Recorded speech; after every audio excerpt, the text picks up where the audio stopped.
కేంద్ర ప్రభుత్వం నూతనంగా తీసుకొచ్చిన ముస్లిం వక్ఫ్ బోర్డు చట్టాన్ని వెంటనే వెనక్కి తీసుకోవాలని జనగామ ముస్లిం మైనార్టీ సోదరులు డిమాండ్ చేశారు.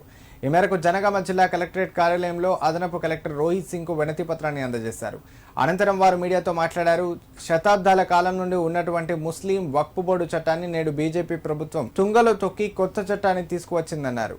ఈ చట్టంతో ముస్లిం సోదరుల మనోభావాలు దెబ్బతీసే ప్రయత్నం చేస్తుందని ఆవేదన వ్యక్తం చేశారు. వెంటనే కేంద్రం ఈ చట్టాన్ని వెనక్కి తీసుకోవాలని, లేని ఎడల ముస్లిం ప్రజానీకాన్ని ఏకం చేసి ఆందోళనలు ఉధృతం చేస్తామని హెచ్చరించారు.